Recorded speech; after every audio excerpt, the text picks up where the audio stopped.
एक खिलाड़ी जिसके दोस्त बड़े हैं पाकिस्तान क्रिकेट टीम में। और अक्सर ये कहा जाता है कि जब बाबर आजम कप्तान थे तो वो खिलाड़ी जो खेलता था तो सिर्फ और सिर्फ बाबर आजम की वजह से खेलता था, क्योंकि बहुत ज्यादा करीब रहने वाली जो शख्सियात में वो शामिल था बाबर आजम के। मैं नाम बात कर रहा हूँ यहाँ पर इमामुल हक की, क्योंकि इमामुल हक के चर्चे बहुत चल रहे हैं इस दफा। और अगर थोड़ा सा मैं पीछे जाऊं, थोड़ा सा रिवाइंड करूं, तो कहानी शुरू होती है वर्ल्ड कप से। और वर्ल्ड कप के दौरान जब फखर जमान को ड्रॉप किया गया तो इमामुल हक वाहिद खिलाड़ी थे जो मुसलसल पाकिस्तान क्रिकेट टीम के साथ खेलते रहे, प्लेइंग 11 का हिस्सा बनते रहे। हालांकि उनकी बैटिंग के ऊपर बहुत ज्यादा तनकीद हुई, बीच में उन्होंने रन्स किए कुछ, लेकिन वो रन्स इस तरीके से थे कि उसी रन्स की वजह से पाकिस्तान टीम को मुश्किलात का सामना करना पड़ा। और जब बात रन रेट के ऊपर आई तो इमामुल हक जो थे उन्होंने बहुत ज्यादा मायूस किया।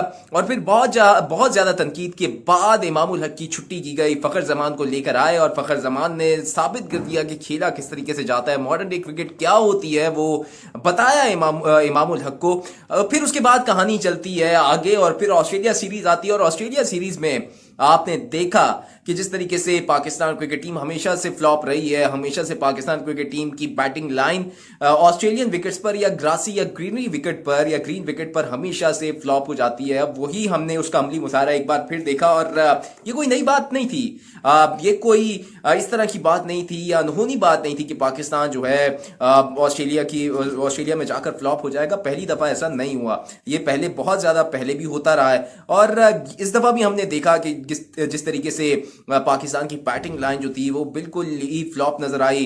खास तौर पे अगर बात करें इमामुल हक की, और इमामुल हक बीच में पहले टेस्ट में अगर उन्होंने कुछ रन्स किए, लेकिन वो रन्स ना होने के बराबर थे, उनके ऊपर तनकीद की गई। और फिर दूसरा टेस्ट शुरू हुआ मेलबर्न में, और मेलबर्न के ऊपर फिर सबके सब्र का जो था वो पैमाना जो था वो लबरेज हो गया। खासतौर पे वसीम अकरम क्योंकि ऑस्ट्रेलिया में मौजूद हैं, कमेंट्री कर रहे हैं, और वहां पर जब उनसे सब्र नहीं हुआ वसीम अकरम से, तो उन्होंने बोल दिया कि इतनी ज्यादा डॉट बॉल्स, इसकी वजह समझ नहीं आती, ऐसा क्यों कर रहे हैं इमामुल हक। और खाम खा का या बेतुके डॉट बॉल खेलने का ना तो जवाब समझ आता है ऐसी मॉडर्न डे क्रिकेट में। और अगर जहां पर अच्छी बॉल मिल रही है वहां पर भी डॉट बॉल खेलना इमामुल हक का वतीरा बन चुका है, या उनकी ये गेम बन चुकी है, जिसकी वजह से बाकी खिलाड़ियों पर प्रेशर आ चुका है।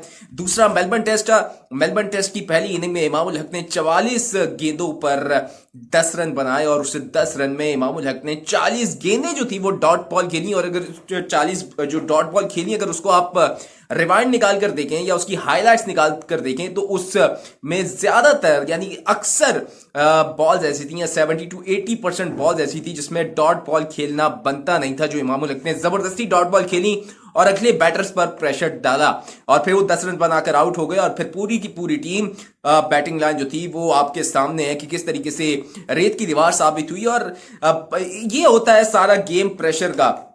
ऐसी विकेटों पर जब इमामुल हक से परफॉर्म नहीं हो रहा तो क्यों खिलाया जा रहा है मुसलसल।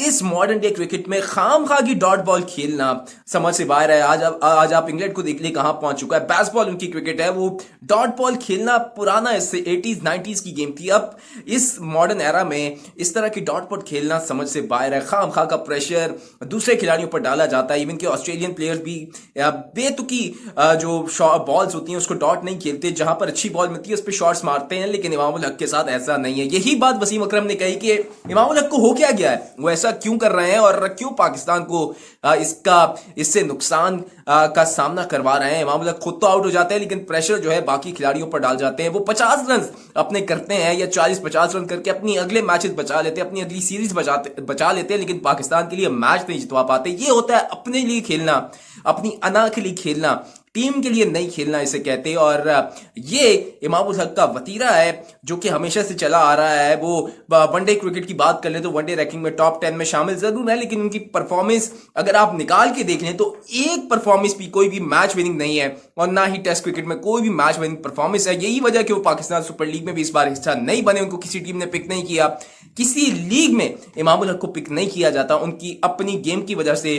और वो गेम यही है कि वो सिर्फ और सिर्फ अपने लिए खेलते हैं और टीम के लिए नहीं खेलते। और यही तनकीद वसीम अकरम ने इमामुल हक के ऊपर की और शदीद तनकीद का निशाना बनाया। कब सबक सीखेंगे इमामुल हक, कब टीम के लिए खेलना सीखेंगे अपने आप को छोड़कर? इसका जवाब तो पता नहीं कब मिलेगा, और शायद ये इमामुल हक की अब नेचुरल गेम बन चुकी है जो कि सिर्फ और सिर्फ अपने लिए खेलना चाहते हैं।